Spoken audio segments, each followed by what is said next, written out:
நவகிரகங்கள்ல சனி பகவானுக்கு உரிய ஸ்தலம் திருநள்ளாறுல இருக்கக்கூடிய தர்பாரணீஸ்வரர் கோவில். இந்த பிரம்ம தீர்த்தத்துல நீராடிதான் நல மகாராஜா அவருடைய சனி தோஷம் நீங்க பெற்றதா சொல்றாங்க. இந்த கோவிலுக்கு வந்ததும் அந்த நல தீர்த்தத்துல குளிச்சுட்டு அப்படியே ஒரு தேங்காவை வாங்கி நலன் களி தீர்த்த விநாயகருக்கு உடைக்கணும். சனிக்கிழமைகள்ல இந்த கோவிலுக்கு வர்றது மிகவும் விசேஷம். ஆனா சனிக்கிழமைகள்ல கூட்டம் அதிகமாவே இருக்கும். நலன் களி தீர்த்த விநாயகரை பார்த்ததும் அதற்கப்புறமா அங்கிருந்து கொஞ்ச தூரம் நடந்து போகணும். சனீஸ்வர பகவானையும் தர்பாரணீஸ்வரரையும் பார்க்கறதுக்கு அப்படியே ஒரு அர்ச்சனை பொருட்களையும் வாங்கிக்கணும்.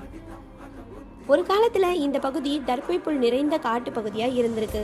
அதுல இருந்து சுயம்பு மூர்த்தியா தோன்றினவர் தான் இங்க இருக்கக்கூடிய சிவபெருமான். அதனாலதான் இவரை தர்பாரணீஸ்வரர் அப்படின்னு சொல்றாங்க. இந்த கோவிலுடைய ஸ்தல விருட்சமும் தர்பை புல் தான்.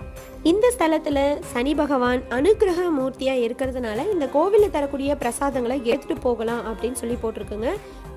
ஏழரை சனி, பாத சனி, அஷ்டம சனி, அத்தாஷ்டம சனி, இந்த மாதிரி சனி தோஷமோ சனி தசையோ நடந்துட்டு இருக்கிறவங்க இந்த கோவிலுக்கு வந்தா தர்பாரணீஸ்வரரை மட்டும் தரிசனம் பண்ணுங்க. அடுத்ததா பிராணாம்பிகையை மட்டும் தரிசனம் பண்ணுங்க. சனீஸ்வர பகவானை பார்க்காதீங்க. சனீஸ்வர பகவான் கர்ம வினைகளுக்கான பலனை கொடுக்கக்கூடியவர். உங்களுடைய சனி தோஷம் எல்லாமே முடிஞ்சிருது, உங்களுடைய சனி திசை எல்லாமே முடிஞ்சதுக்கு அப்புறமா இங்கே இருக்கக்கூடிய சனீஸ்வர பகவானை நீங்கள் தாராளமாக பார்க்கலாம். ஆனால் உங்களுக்கான சனி திசை நடந்துட்டு இருக்கும் பொழுது இங்கே வந்து சனி பகவானை தரிசனம் பண்ணிங்கன்னா உங்களுக்கு கர்ம வினைகளுக்கான பலனை அதிகமாக கொடுப்பாரு.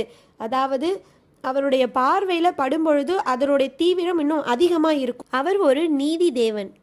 நீங்கள் நல்லது பண்ணியிருந்தீங்க அப்படின்னா அதற்கான நற்பலன்களை அள்ளி கொடுப்பாரு. கெடுதல் பண்ணியிருந்தீங்கன்னா அதற்கான கெடு பலன்களையும் அள்ளி கொடுப்பாரு. அதனால் கர்ம வினைகளுக்கான பலனை கொடுக்கக்கூடியவர். அதனால் உங்களுடைய திசை நடந்து முடிஞ்சதுக்கப்புறமா இவரை பார்க்க போங்க. இல்லை உங்களுடைய சனி திசை நடந்துட்டு இருக்கும் பொழுது நீங்கள் போக வேண்டிய கோவில் திருக்கொள்ளிக்காடு. அங்கே இருக்கக்கூடிய பொங்கு சனீஸ்வரர் தாராளமாக வழிபட செய்யலாம். அதனால சனிதோஷமும் நீங்க பெறும். அது மட்டும் இல்லாமல் உங்களுடைய செல்வ வளமும் அதிகரிக்கும். திருநள்ளாறு கோவிலுக்கு வந்ததும் முதல்ல நீங்கள் தர்பாரணீஸ்வரரை தான் தரிசனம் பண்ணணும். அவரை பார்த்துட்டு அதுக்கப்புறமா நீங்கள் சனீஸ்வர பகவானை பாருங்கள்.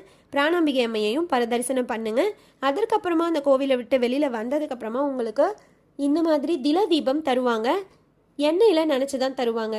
எள்ளு முடிச்சு இதை அப்படியே எடுத்துகிட்டு வந்து தலையை சுற்றிட்டு அந்த இடத்துல எரியக்கூடிய அந்த தீக்குண்டத்தில் போட்டுடணும். நல்லா பிரார்த்தனை பண்ணிவிட்டு போட்டுருங்க. அடுத்ததான் இந்த இடத்துல வந்து பார்த்திங்கன்னா தீபம் ஏற்றுறதுக்கு விட மாட்டாங்க. இந்த மாதிரி தலையை சுற்றிட்டு அந்த இடத்துல போட மட்டும் தான் சொல்லுவாங்க. தீபம் ஏற்றுறதுக்கு அலோவ் பண்ணுறதில்லை. இதோட முடிஞ்சது நம்ம கோயிலுக்கு வெளியில் வந்துடலாம். நல தமயந்தி கதையை கேட்கறதுனால கூட சனி பகவானினுடைய தாக்கம் குறையும் அப்படிங்கிறது ஒரு ஐதீகம். இந்த திருநள்ளாறு கோவிலை பற்றியும்